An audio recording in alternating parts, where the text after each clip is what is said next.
Being Okay, reported by a let host me or assistant switch. tells them to get bent. No, no, no. Got it. Got it. Got it. Okay. Let me adjust my volume here a little bit too so I can hear. All right, ready? Yep. Yeah. Hang on, let me mute the.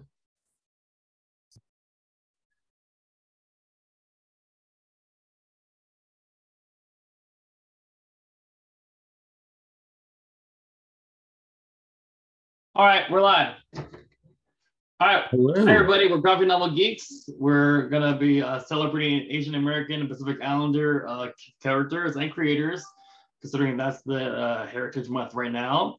It's really important to me because it's representation, and it's great seeing that in the creators making comic books and on the screen, and seeing characters take on mantles, and like an Asian character taking on a mantle is great. So, for instance, like Iron Fist. All right, so we can kick it off.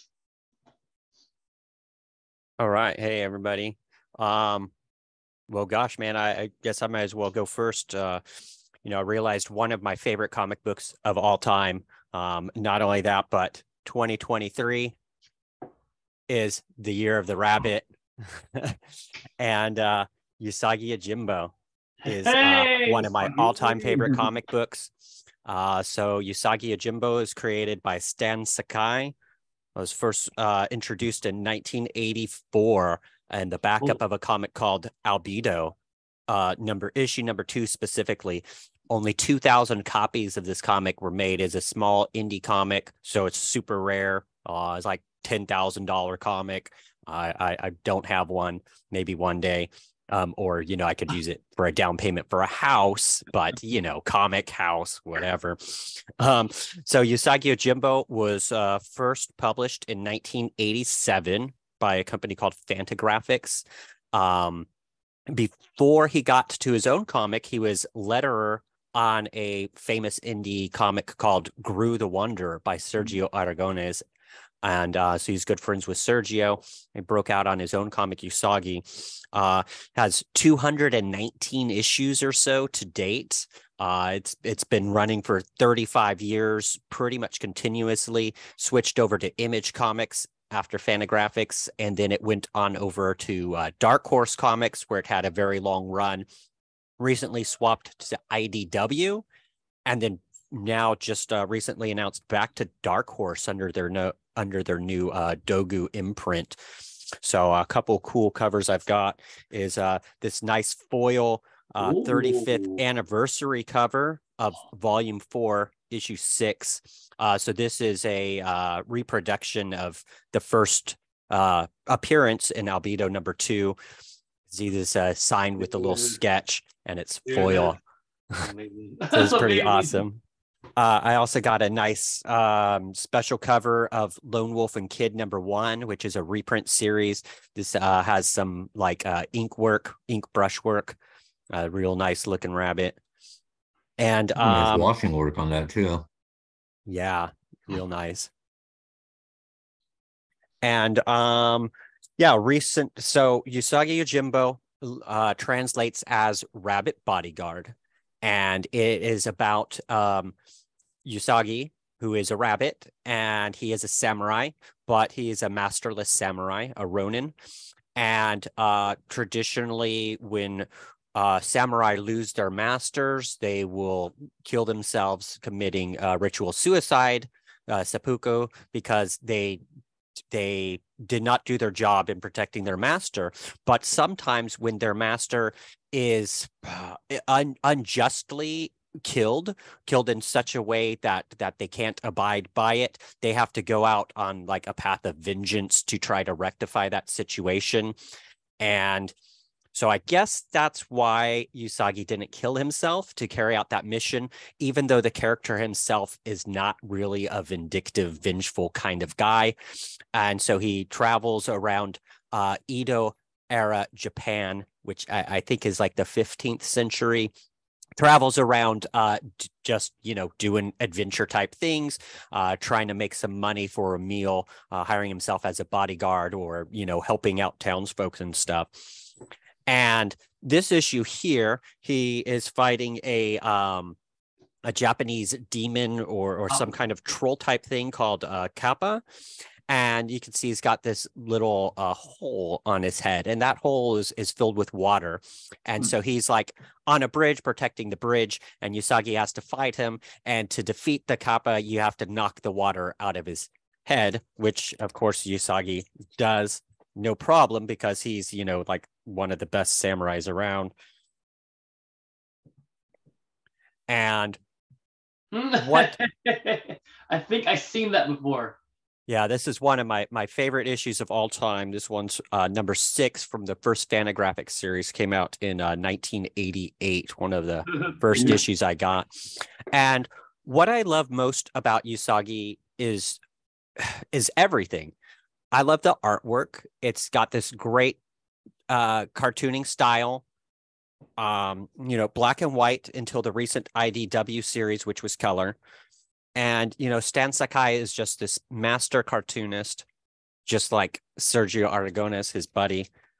It's one of my favorites. I even have this awesome limited print of Stan drawing Batman, because for this simple cartooning style, he has an immense amount of detail, just with like all of his hatching that he does to, you know, give it shadowed and detail. This issue also introduces Zilla, a little baby Godzilla. And so I love the art. You know, Stan Sakai just has amazing line work, but also the story is incredible. He does a great amount of research into Japanese history, culture, and mythology. And he presents that in many of his issues. So he'll take like historical Japanese tales, popular fiction, and popular real tales, and he'll adapt them into stories where Usagi is involved. He'll take myths and have Usagi fight these different characters. He's got just great character creation, you know, over 35 years of doing this book. He has his recurring cast, and little by little, each episode, each issue, you know, he can develop those characters further. Recently has introduced his cousin. I forget his cousin's name, but his little cousin's been traveling around with him in the last 15 issues or so of the IDW series. And it's always a good time. You know, I get to learn Japanese words that I can't remember. I get to learn Japanese mythology and history, and have a good entertaining tale. You know, it's really just a lot of fun. There's good sword fights, and always very interesting to read. They collect the issues into trade paperbacks, and these trade paperbacks are in libraries all across the country. Probably, I've never been to a library without at least one copy. They use these books in a lot of universities for, you know, teaching Japanese culture or whatever. I don't know what all the universities use them for, but very popular books with universities that have graphic novels. And anybody that hasn't checked it out, go to your library, go on Amazon, go to your local comic shop, pick up a copy. You know, the trade paperbacks are really the best way. That way you can get a full story. And several. Yeah. And I love it. It's been one of my favorite comics for 35 years. You know, it's one thing you didn't really mention, but it's like the everyday life of the Japanese of that era too is like something that's really explored in that, from like seaweed farmers to all sorts of different people, and it's just like so great. Yeah, I remember there was one issue with where they're just flying kites, is about like a kite festival. Yeah. And that was like the whole issue. So that was kind of, you know, a slow one. To take a break from his exciting story, you know, his exciting like 6-parters with lots of action. Yeah, and he does get into all kinds of details of Japanese culture. Yeah, I've read so many Usagi's. Thanks for sharing that, Galvin. That means a lot to me, because, you know, I grew up reading Usagi Yojimbo also. And it's funny you mentioned libraries because I would go after school in high school to the library, and even before high school, they have these desks, right? Mhm. I was supposed to do homework, Mhm. but it's right next to the comics, right? And I would go there and I'd pick up Usagi Yojimbo books and just read them. Nice. Yeah. Yeah, Here's a this question this 'cause is of the kite ad that issue. They're Mm. building the like biggest kite. that's a big ass thing. Wow. Yeah. Here's a question for you, Keith. How much of Uh-huh. its success do you think is helped by the turtles? Because it's like really how I Oh, discovered Usagi originally. I think is Uh, greatly helped by the Teenage Mutant Ninja Turtles. the crossover, You know, early on, there was some kind of like crossover. I think it was Usagi 10. There was like a Teenage Mutant Ninja Turtle backup or crossover. And but the cartoon, because Teenage Mutant Ninja Turtles had their cartoon on TV and they Yeah. had Usagi in there, and that just brought Usagi to the attention of the entire world. Everyone our age was then introduced to him. There was an action figure in the Teenage Mutant Ninja Turtle toy line, and I believe that Stan Sakai also acknowledges that that was a great boost for his popularity and exposure. Currently, right now, there is a Usagi Teenage Mutant Ninja Turtle crossover being published. This one. So yeah, your local comic shop, you can grab those. They do have a good relationship and have been working together. It is a huge boon for him. So yeah, it's just like because as a huge Trolls fan before the Archie series, it's like I remember he showed up in like before the Archie comics, like in the actual original.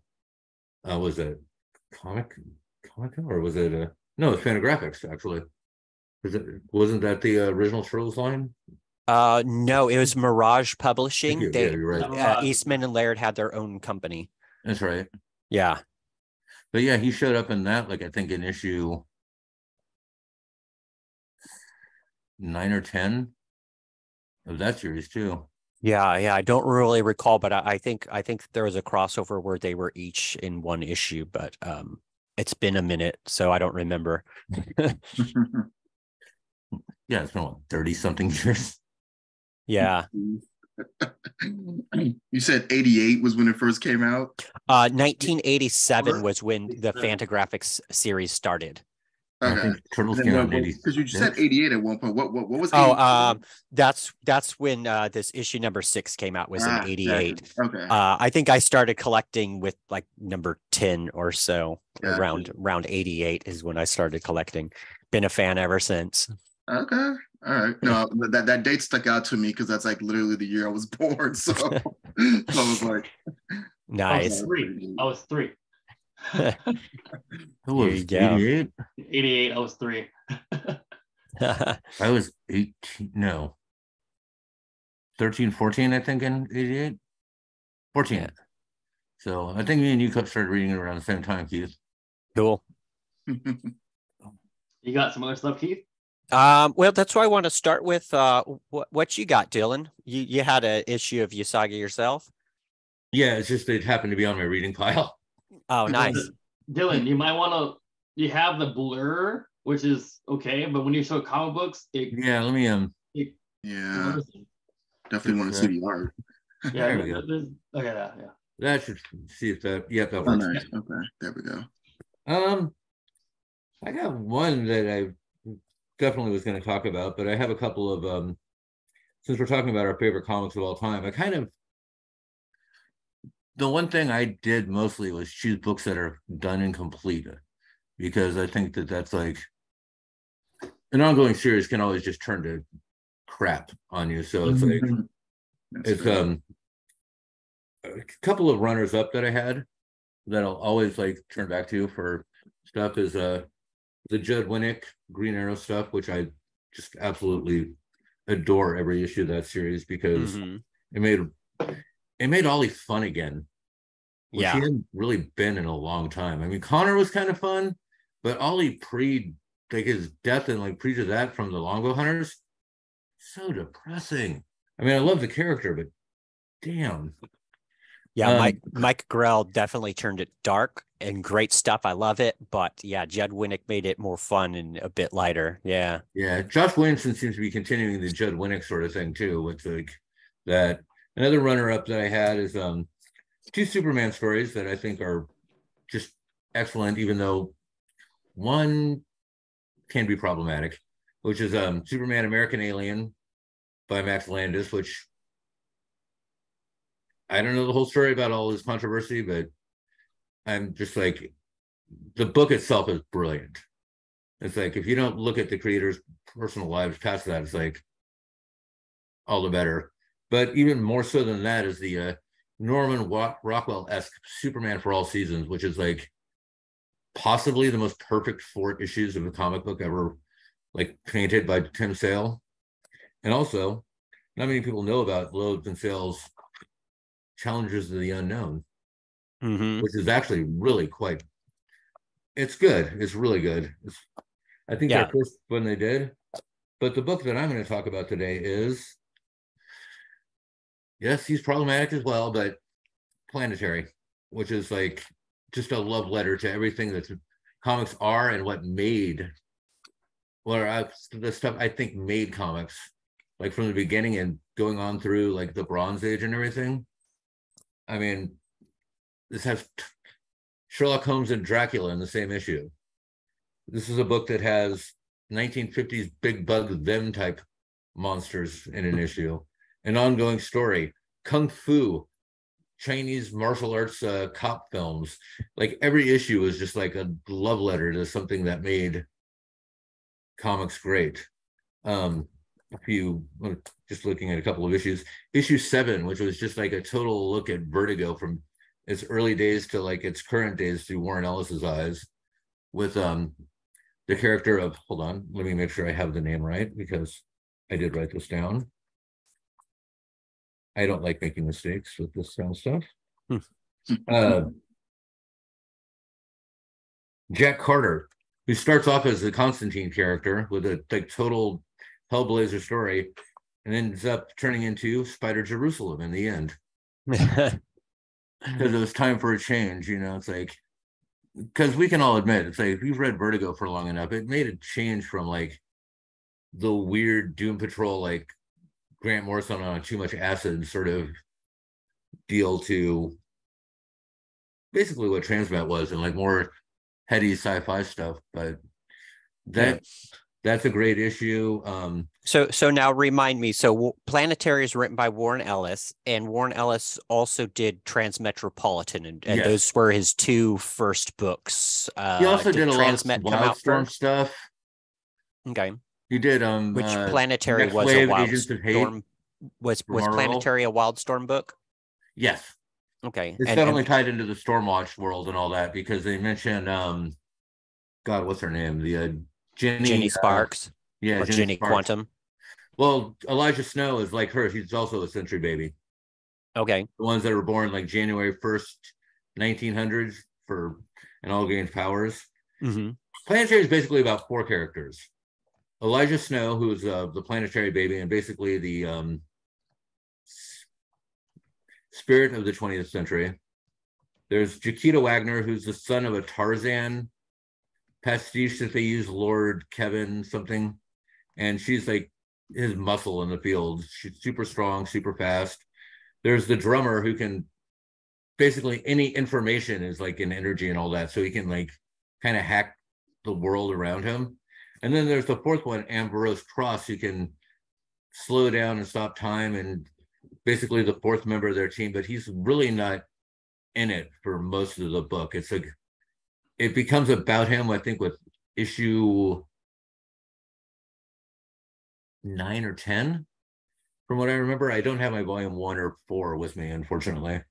A lot of my books are still in storage, but I mean, it's like there's an ongoing story where it's like it's a complete narrative from 1 to 36. If you take out the Crossing Worlds, which had the Batman crossover, the Wildcats crossover, and one other crossover, which I don't count those books as like part of that story at all. But it's basically them against the evil version of the Fantastic Four. Oh, nice. which is really great. But it's like they set that up with issue 8, when they introduced the Mr. Fantastic character and Anna Hark of the Hark Corporation, which is like a character that'll pop in and out as an ally of Elijah's after turning on the 4. And it's just let me look here. I like wrote down some of the, like, if you want to, in my opinion, perfect comic book stories. 7 was great. 8 is where they started doing that. 11 was, hold on, I gotta remember now. Oh, where they introduced Jon Snow, Agent of Storm, which is basically their Nick Fury, which pulling this one out for reasons of total love letter to Starlin's or not Starlin's, Steranko. Steranko style art. And one thing that I've noticed, like especially like looking through the issues again, is like the colors and this are so gorgeous. I think Laura Martin did this issue, but it's like they always have really beautiful color. And John Cassidy's art is like second to none. And I think the only thing that kept this book from getting bigger than it was is like Cassidy is slow. I mean, unfortunately, it's like his work is beautiful, but it takes him forever to do issues. I mean, there was like 6-month delays between issues, like for a while there. It's like, but it's like, it's basically the same writer artist for like the whole run of the book. So it actually works out well in that regards. He would go on from there to do Dynamite's Lone Ranger, I do believe, and then now mostly covers. Okay. His Lone Ranger was great too. And there's a Lone Ranger character in this as well. Something Leather, who's a great grandson or grandson is the Johnny Storm of the Evil Four. Okay. It's like it is just there's also all the stuff that Warren Ellis loves. Real science, like theoretical science, just people being bastards at times because he writes the bastard really well. It's if you love comics, the pulps, the Penny Dreadfuls, the weird exploitation films of the 60s, 70s up, like all the stuff that influences like what comics are, but you want to see it done perfectly. I mean, you can get the Planetary Absolute edition or the complete edition for like not too much money, actually. And it's like, it's a book that I will sit there and think, I haven't had a Planetary break at least once a year and like reread the whole thing. Nice. Like, since it came out. It's like, I don't know. It to me, it encapsulates everything with what makes comics great. Yeah. And they're not publishing that anymore though, right? It's been done for a while. It's finished because it ends on a very solid, upbeat note. Which also involves time travel and the dangers of it and like saying, fuck it. But the reason that I love this is like these aren't superheroes. They're archaeologists. Archaeologists of the strange and the unknown. That's what they do. They're not cape-wearing people that are just like out to save kittens from trees. They're trying to uncover like the lost secrets of humanity and like all the weird stuff that was going on with the world, like from the 1800s on. It was like, that's what I think made the series great. Like how the Fantastic Four like makes the perfect foil for them or an evil version of them because they're also not heroes. They're not superheroes. They're explorers. They're scientists. Yeah, I mean, technically, yeah. So it's like, it makes it interesting. And it's like I didn't even realize it wasn't a superhero comic until like, I think my third reading. Because you feel with powers and all that, and there's all this stuff going on, but it's like, when you really look at it, they're just explorers and people trying to dig up hidden history and hidden secrets of the, human race. It's like so fun. I think the standout character was probably Axel Brass, their tribute to Doc Savage. Okay. From the old pulps. There's a Fu Manchu one in there. It's like there's like all sorts of characters that are just like a lot of fun.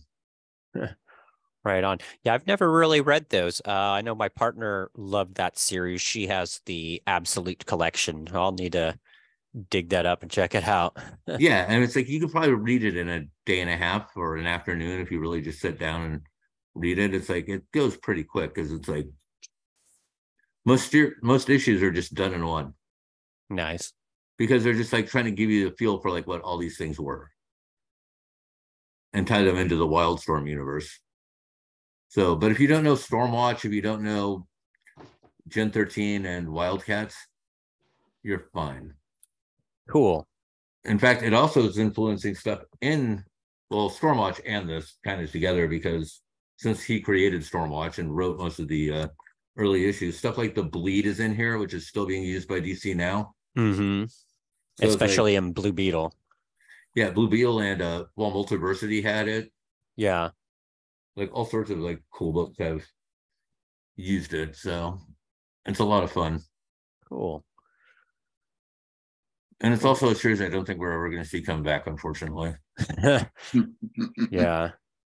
Right. Well, cool. Well, hey Joe, you got something for us? Yeah, so I got you pronounce this correctly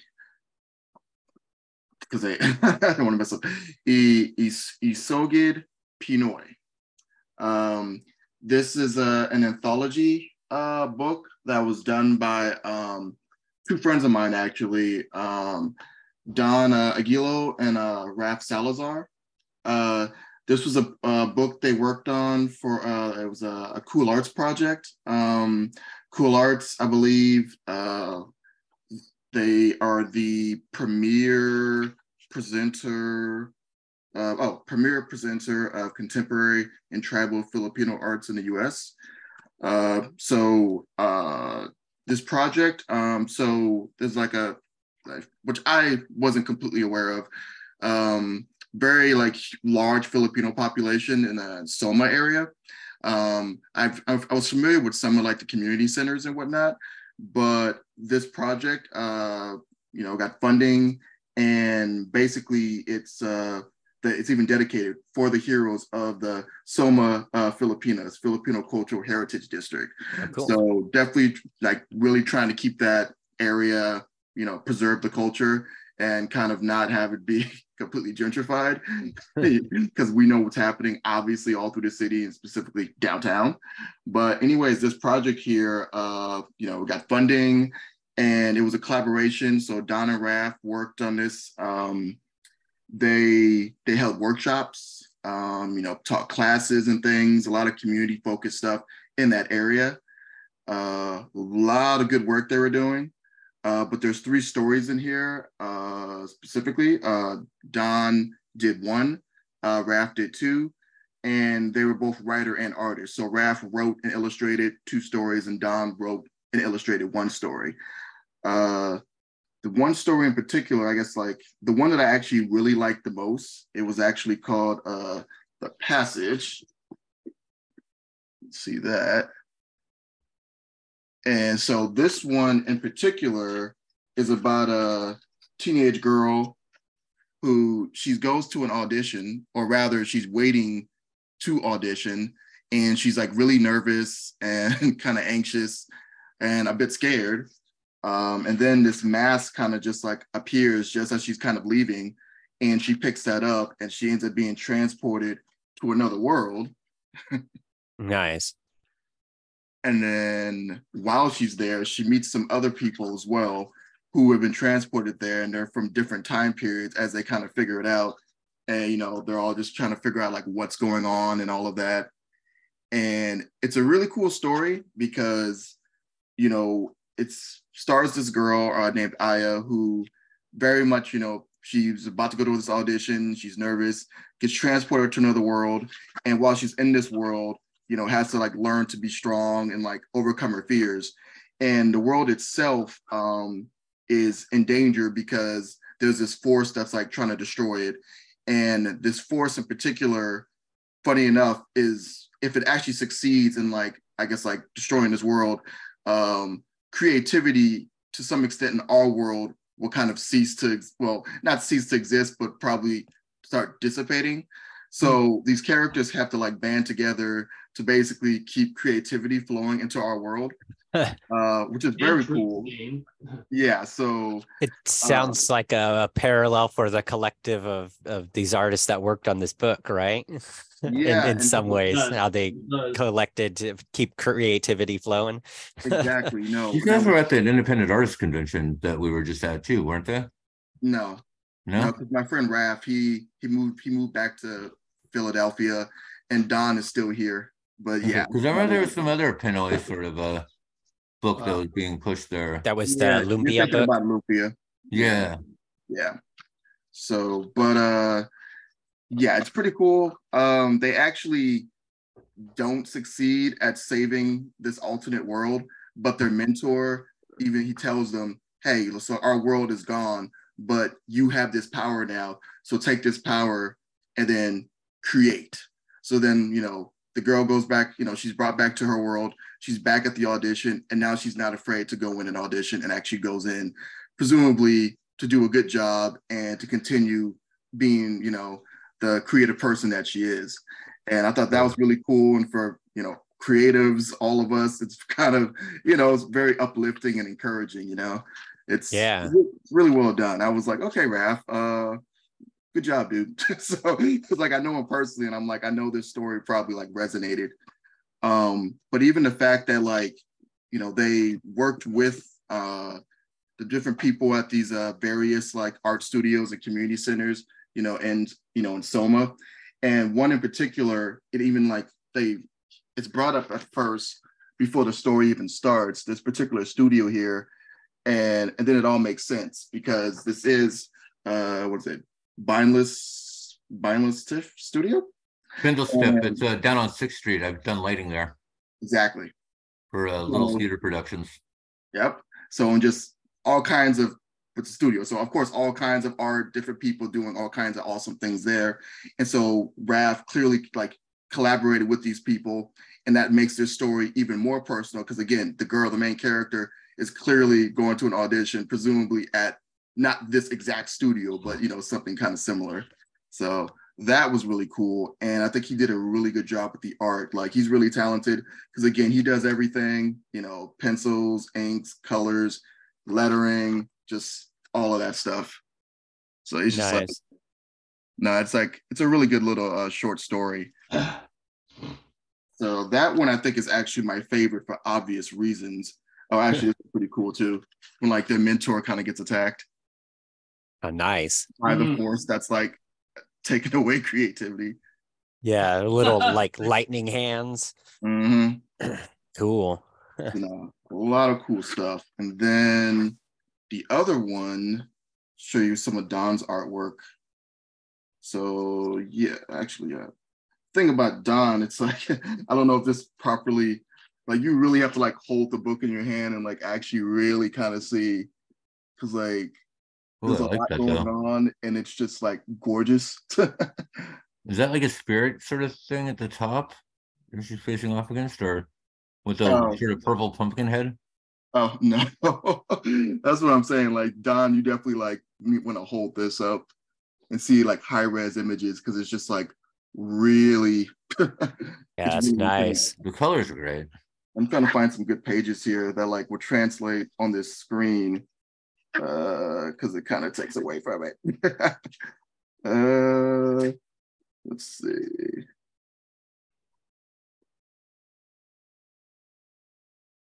Let's see.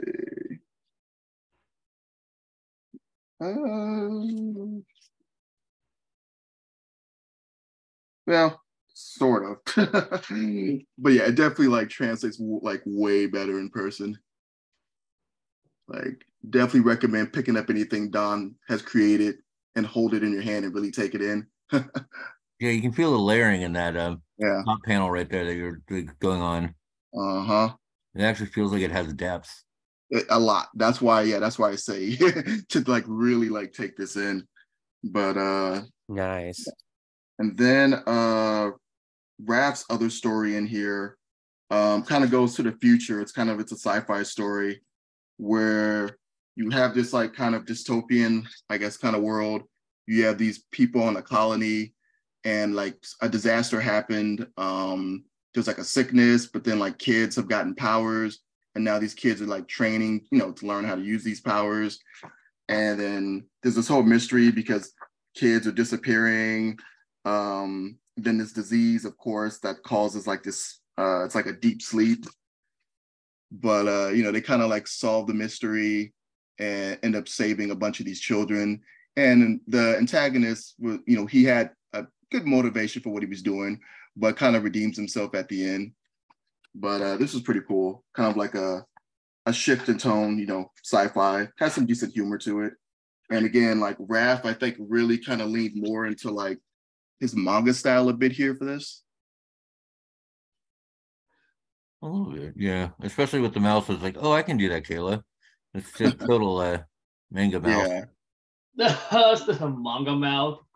Yeah. It No, is. he definitely like there's even a point in here where he has a character, and like they even like legit say like shadow clones, for Naruto fans and whatnot. Like even like one of the characters, when he kind of like powers up a bit, like his hair actually changes color. So it's almost kind of like a Super Saiyan thing kind of going on. Changes to manga hair. Because his hair was black before, but then like he kind of like powered up. And like after like, because when I first read this book like years ago, I didn't know Raph as well. But like now after rereading it and like spending a lot of time with him, I have a feeling this character is probably his favorite, just based on the personality. So it's kind of funny. But yeah, like, Nice. where's the shadow clones at? Where does he do that? Oh yeah, right there. Right, it says hella shadow clones.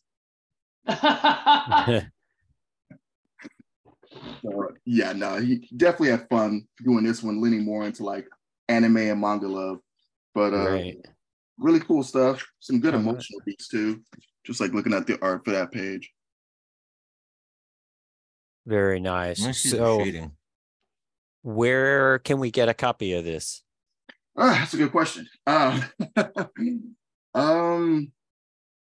They have a website. There's the Cool Arts website. I would think they'd be able to kind of direct people to it. Where is it? But website. Can you spell the Okay. first word in Well, the title? we'll need to So check. I see a www.somafilipinas.org. Filipinas with a P, P-I-L-I-P-I-N-A-S. I can also text it to you too, but that's the only website I see on here. But I feel like if you actually Google Cool Arts, K-U-L-A-R-T-S, it can direct you to the project. Because I don't think Don and Raph are selling this on their website. Because they did have a publishing company called IH Studios in hiatus. I can give you the information as well. But I don't think this book is on that site because IH Studios was like their stuff. But this was clearly a project they did, outside of their own studio. All right, cool. Yeah, well, Right. I need to get that info and link it down in our little message about the video then. Yeah. Cool. Thanks, Joe. Thanks for sharing. That sounds great. For a lot of cool stuff. Cool. Tatsuo, you got some stuff for us? Yeah, so I You're was gonna rocking talk the about Shang Chi shirt. Yes. yeah, I was gonna start with Iron Fist though. The reason they had a new Iron Fist because as Iron Fist is a legacy, it's a title, it's not an actual one character. For the Immortal Iron Fist. So this is a new character. He used to be the Sword Master. His name was Lin Li or Lin Lie. It's written by Alyssa Wong and pencils are Michael Ig and Sean Chen. So it's funny it has Danny Rand on here, but he doesn't appear in the issue at all. It's kind of funny. But what's interesting about him is that he was wounded, Li, and Shaolo the Undying, the dragon, transferred his chi to him, and then became the Iron Fist. So a little different. Um, and here he is right here. He's working with a character named Mei Min. Or did some martial arts there. There's the chi from the Iron Fist chi right there. You know, his hands glow and stuff like that. Yeah. He's trying to collect these shards of the sword that ended up embedded in his hand. But I really like his look. You know, it's very cool. There's another image right there. Where is it? It's on there, right? There's a mask over there. It feels cool to see Iron Fist as an Asian person right now, a character. You know, for a long time it's been Danny Rand and Orson Randell and stuff like that. But in the ancient times, you know, it was different. Helped different people. A lot of Chinese people were Iron Fists in the past, like the Pirate Queen. Like the show her in here. Wu Aoshi. It's a back. Is drawn from the back, but she was a Pirate Queen. She was also an Iron Fist. That's cool. Cool. Yeah, so it's really cool that they actually went this direction. I like that a lot. I feel like this is like a, what's the word? The TV series Iron Fist, before it was made, they put an open cast call to besides Caucasian, it could be also Asian American actors to play Danny Rand. You know, they could easily spun that where he was like adopted or something like that. He could be the Iron Fist, right? But then they hired that guy from Game of Thrones, and it's like, And they could have made him biracial too. I mean, you know, Yeah. something. Yeah, they could have, yeah. And you know, I know Louis Tan, who plays Cole in the Mortal Kombat movie. He's a martial artist. He actually auditioned to be Iron Fist, but got turned down. Just ridiculous. They picked that guy instead, you know. Yeah, so I think it's really great to have Lin Lei as the Iron Fist. I didn't read this one yet, but it has the immortal weapons in there, which are these martial art type characters that Shang Chi has a run-in with. So is Iron Fist right here, right? So, Yeah. From what I remember, this new character is pretty young, right? He's like maybe 18 or something. Yeah, he's not old, yeah. And so he's like really still trying to like find his place, try to figure out what's going on. He was kind of like, oh my goodness, this is all I don't know what to do. Right? Yeah, and he's also, where's that one image? This is like a big undertaking. Yeah. I mean, guess who trained him? Danny Rand. Shang-Chi. Ah, nice. Oh, that's cool. He got trained by Shang-Chi, which is great. That's actually really good. Yeah. It's here somewhere. I wonder, well, I feel like, you know, well, they probably will do this. This seems like a perfect setup for the MCU. Yeah, they could totally bring him in. Yeah. Well, certainly they don't know what they're doing with the character right now. Great image of Shaolo right there, the dragon. It's the Dragon of Kunlun. Yeah. What's funny is I was watching it at Joe's place. It wasn't Iron Fist, but it was Defenders. Who was it that I think it was the Danny Rand actor? He's like, Kunlun. And I was like, what is that? I mean, Kunlun? It was just pronounced so weird. Going to Shanghai. Kunlun. I was like, what's Kunlun? Jesus. You know, for all the work that every actor that was putting into that Iron Fist series, it's like the lead who just would not do fight training at all. Well, the first season, the fight training, it wasn't his fault. They would do it at the last minute, and he didn't have prep time, and it was kind of just a cheap, poorly made show.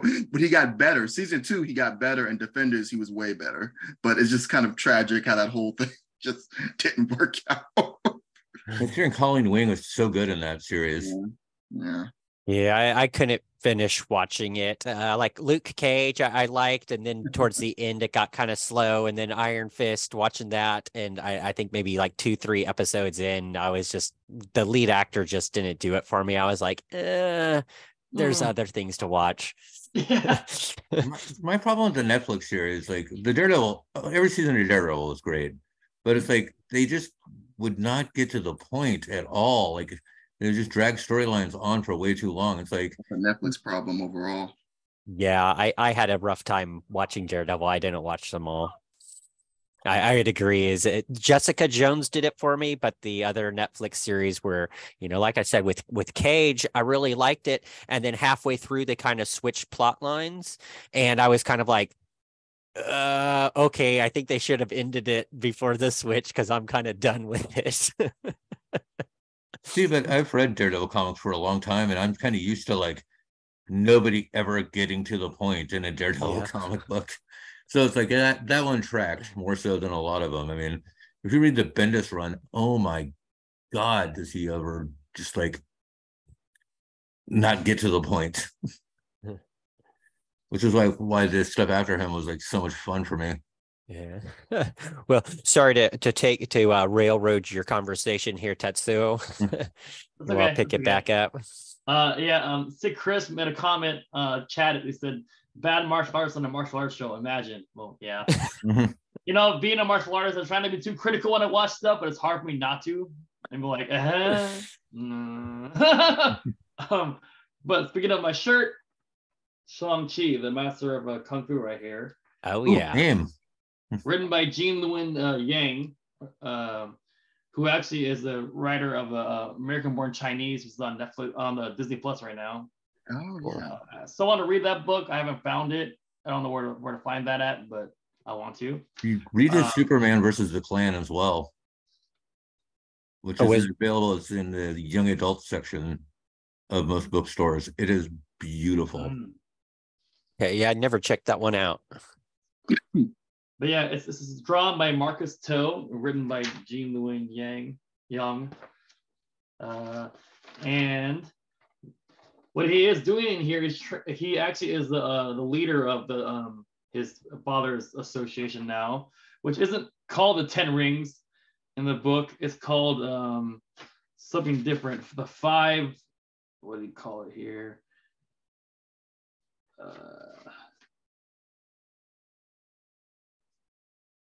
He's trying to pretty much set it on the right path, and to help people and stuff like that, not to be a criminal organization. The 5 Weapon Society. Yeah. Now, did he change the name, or was it still canonically the 10 Rings? It's, I guess, still technically that, but he's taking it over. He's gonna make the force for good. Like he changed the name in the process of like reforming it. I don't actually know. Doesn't really say that. I only found issue 2. I never found issue 1. So, okay, gotcha. Yeah. Did they make in the comics his dad the Mandarin now instead of Fu Manchu, which is like the original history of the character going back to the exploitation era? Yeah, they changed it because of the whole racist way it was portrayed and stuff like that back then. Like there he is doing martial arts, fighting right here. That's cool. With Leiko Wu, I think her name is. Shang-Chi is actually part of the British, what's that secret agency called? MI6. MI6. He's part of MI6. MI13. MI6, yeah. Yeah. Some more fight scenes here. They almost went with the what's that staircase, famous staircase? MC Escher. Yeah, but they're not upside down. They're not like upside down though, so that's good. Yeah, and the art's really great. There's actually a villain here. He has a metal shard in his head, which reminds me of was that Fifth Element? He has like a steel like plate on his head. Wasn't there a guy in the Element? Zurg. Right? Wasn't there? Zurg. Yeah. So yeah, Iron Fist. That's I love Iron Fist. So that's really great that Jin Wing Yang is writing that. The one thing I wanted to show was Miss Marvel. Here, she teams up with different characters and stuff like that, and oh yeah, Miss Marvel and Wolverine. There we go. Yeah, and she's with Wolverine in this one too. She's been in the Spider-Man comics a lot too recently at the as a background character. Yeah, her and Miles are pretty close. Yeah. Oh, nice. Wait, hold on. Let me pull it. So the cosplay cover variant of second series, issue 1. Well, second Kamala Khan. I really love the actress that's playing her, since she's like a known Miss Marvel fan before she got the role. Fanatic, yeah. Yeah. There's her. She grew big, Biggins. Yeah. Miss Marvel, Kamala Khan is South Asian, so she definitely fits this month. Yeah, she's a Pakistani American. Pakistani, yeah. Yeah, I mean, that's one of the great things about Ms. Marvel with G. Willow Wilson writing her. She made her a very real character, right? She's this Muslim American teenage high school girl, and she's a Captain Marvel geek. She's a science nerd, right? And all these things, and it's just super realistic. It's like she, to me, is a very real person. And it's funny, I find her very relatable. And I mean, what do I have in common with a 16-year-old Muslim teenage girl, right? Like nothing, but yet she's, to me, one of the most relatable characters in comics today. Yeah, for sure. That definitely. Her original powers was making her body bigger, her parts of her hands bigger, or body bigger, kind of like rubbery, sort of. Mm-hmm. I do like the TV series power version they showed too. I like that whole crystallizing energy thing is pretty cool as well. But yeah, I definitely want to read more with Marvel. It's gotta find more of those issues. Well, she's going to be a big part of the next Spider-Man issue. Oh, cool. No. Not in a good way, but yeah. No, Joe knows what I'm talking about. You've seen the. I think it's like that's like a shot though, right? That's not going to be the status quo. That would just no. It's just so that they can, since Zeb Wells also wrote the Marvel film, it's so that they can make her more in line with the TV show and the movies, the comic, and that's it. Okay.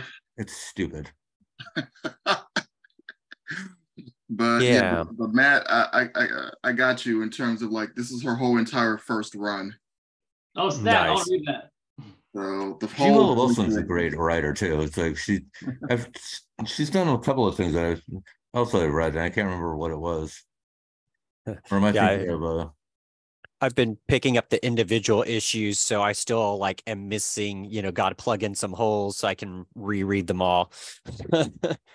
Which ones are you missing? 1 through 6 of the first series, number 2 of the second series, which the second series is volume 4 and the first series is volume 3 because there was the Carol Danvers, Ms. Marvel. Carol Danvers did the first 2 Ms. Marvels, but some random issues here and there. I've been picking them up, filling them in. So, yeah. There was one more thing I want to talk about, but I didn't get the book. It's in my bin over there. But I was going to talk about Big Hero 6 briefly. Yeah. Well, you want to grab that, and in the meantime, Joe can talk about Monstrous. Yeah, I'll try to find it. Let me turn the camera off because then you'll see my my like rummaging through boxes. But no, that's a good one. Like just even let you talk about it because Big Hero 6. There's a lot of people don't know that was actually a Marvel comic at one point. But so Monstrous. What can I say about Monstrous? aside from everything about this book just being beautiful, even horrifically beautiful, but beautiful nonetheless. So the story, the writer is Marjorie Liu, and the art is by Sana Takeda. Is Marjorie Liu local? I think she is. Sorry? I think Marjorie Liu is a local too. I think she lives in the Bay Area. I would not be surprised, or at least I know she might frequent it. But yeah, so the artwork is gorgeous. She lives in Cambridge, Massachusetts, is what it says in the back of the book. Okay. So I know she spent a lot of time in LA, I want to say, but yeah, no, this art is gorgeous. So the story, I remember when I used to pitch this book, or like when I worked at the comic shop, if people who love like large stories with world building, and who and definitely who dig Game of Thrones tonally, yeah, you might like this book. So you have arcanics, which are magical creatures, and then of course you have the humans, and there's a war, there's a lot of racism, slavery, Cats. And the people who like, I guess, the human society, they're called the Kumeya, and they're these women who are sorceresses, and to increase their own magic power, they consume the arcanics, which are the magical people that they enslave and torture. So it's a lot of dark stuff. The main character, her name is Micah Halfwolf, and she's an arcanic, but she looks very human, and she has a psychic link to a demon, a very powerful monster, and that she kind of can't control. And so she's kind of on this quest, like vengeance, and just trying to like figure out who she is, and figure out things about her mother, her family, and like her past. But it's all these different factions, and again, a lot of world building, lots of characters. So it's like, it's a very dense story, really good story. I'm trying to find pages that are actually appropriate, because like I said, beautiful, but also horrifically beautiful, because it is very much a mature book. The covers are always like struck me as beautiful too. It's like this very like steampunk Art Nouveau sort of thing. Exactly. Like the whole series. Like it's just super detailed in the art too. It's gorgeous. This is pretty cool. Let me see some of the action there a little bit. And also manga mouth on the little fox girl. Yeah, I've got to say, so Marjorie Liu and Seina Takeda did get Eisner Award nomination. I can't recall if they I believe they won. They totally won. Yeah. Okay. Which I guess they probably beat up Brian K. Vaughan. Yeah. And it really, like Joe is saying, appealed to fans of Game of Thrones, but also if you like high fantasy, like Dark Crystal or Willow or Labyrinth. This is going to be a good one for you. Strong female characters written and drawn by females. If your partner, wife, girlfriend, sister, older sister, 16 plus, is, not really into comics, this is a great book to pick up for them for their birthday, Christmas, Kwanzaa, whatever holiday. Just give it to them, because this will appeal to people that maybe are not into the superhero comics. It's so well written and such a great story. It's actually funny, bringing up, suggested 16 and up. But back when I actually worked with kids, I never forget, I was on lunch duty, and there was this fourth grade girl who was, I saw her in the yard. She was an interesting kid, but like I saw her reading Monstrous. And at first I was like, oh, good. A kid is reading. B, reading a comic or graphic novel. That's awesome and gorgeous. And then I went, wait, she's reading Monstrous. Who gave her Monstrous? She can't. Some kids are more mature though, that they can actually handle it. Yeah, some of these kids, but it was just like that thought process of like, oh, she's reading. Oh, that's cool. Oh, she's reading a graphic novel. Oh, even better. Oh, it's monstrous. Oh, that's awesome. Wait, she's reading monstrous. She's like 10. But yeah, no, just everything, Keith said, excellent. I just realized what the cover reminds me of is like 90s bachelor art. Oh, Chris Bocciolo. Yeah. Yeah. Like it's more 90s stuff, which before it became more Generation X. Yeah, that era instead of like Night Terror's era, because it's like his style's really kind of changed a lot, like in the last couple of years. Yeah. More detailed pencil work and like just a little too much detail, actually, in my opinion. Like that is just too much on a page. Yeah. Is that a Doctor Strange? No, this is the Dawn of DC Night Terror. Oh wow. Preview. Okay. Okay. I think he did some Doctor Strange with a lot of eyeballs that really reminded me of that. Yeah, the Way of the Weird, I think is that one. I think it was a Jason Aaron run. Yeah. Well, hey, while we're waiting for Tatsuo and wrapping up the episode, wanted to talk about J.M. DeMatteis's new The Demultiverse. So this recently came out from Spellbound Comics. They've got 4 different comics that are all in very different styles, but all written by J.M. DeMatteis, who was most famous. I know him best as the co-creator of Justice League International in the 80s with Keith Giffen. So Layla in the Lands of After is like a fantasy comic, highly influenced by Wizard of Oz, illustrated by Sean McManus of Sandman fame.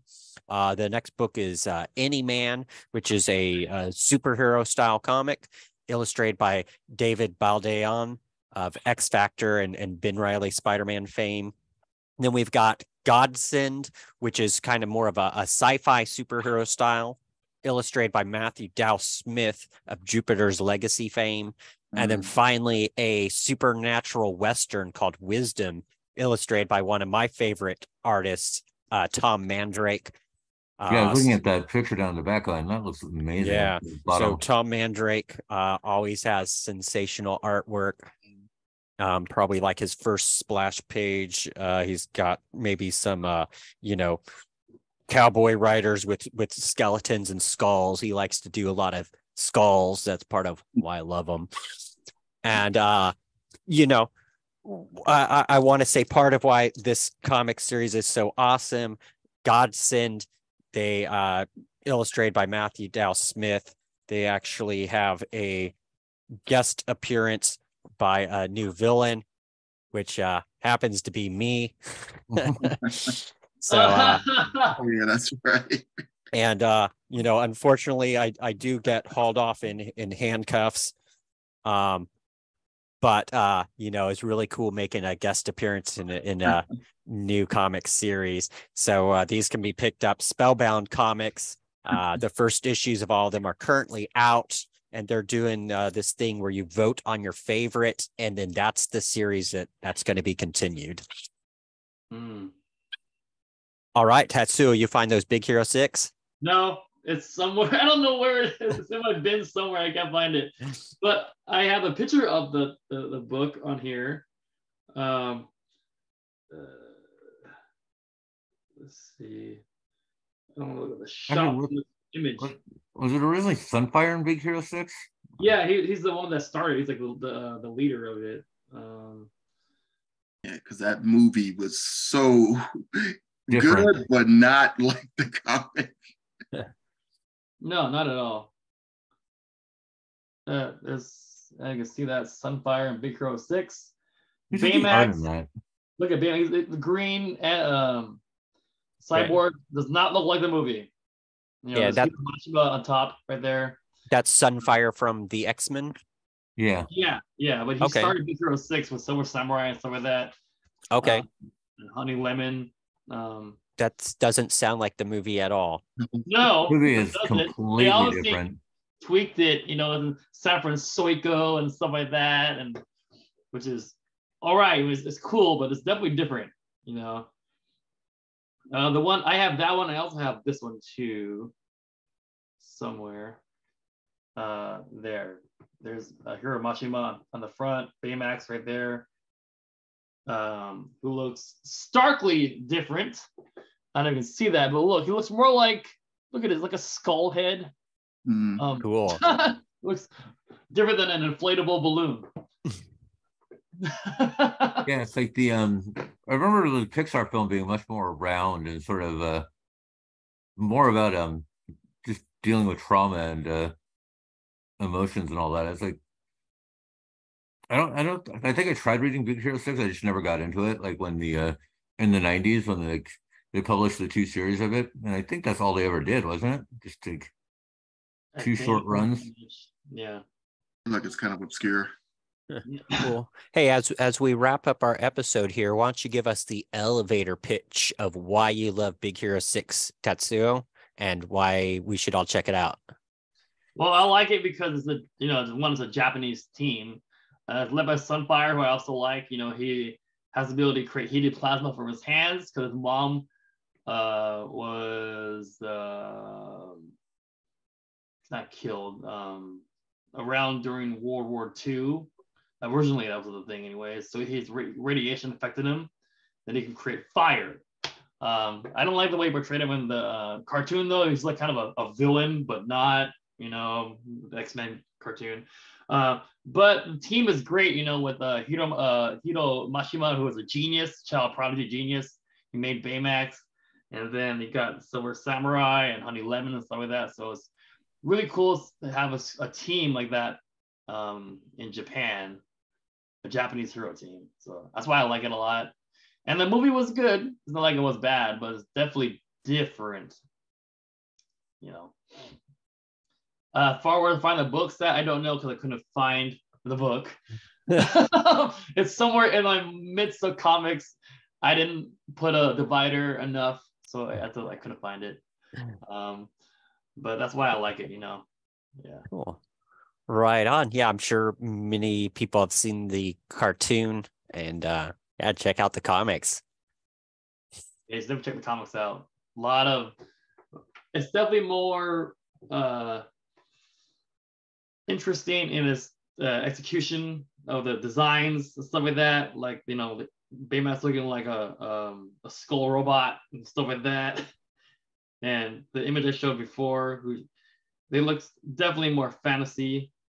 Baymax looks like doesn't even look like a cyborg anymore. It looks like a goblin or something. Okay. Yeah. Cool. All right. Well, I think maybe that about wraps up our show for today. Our next episode will be on Sunday, June 11th, same bat time, same bat channel. We're working on lining up some creators for our June episodes, so stay posted on our Instagram or on our Facebook group, Graphic Novel Geeks, to get all the latest news and updates. And we'll see you again soon. Thanks for joining. Yeah, thanks for watching this episode of Asian American Pacific Islander characters and creators. Great stuff. And we'll be back later.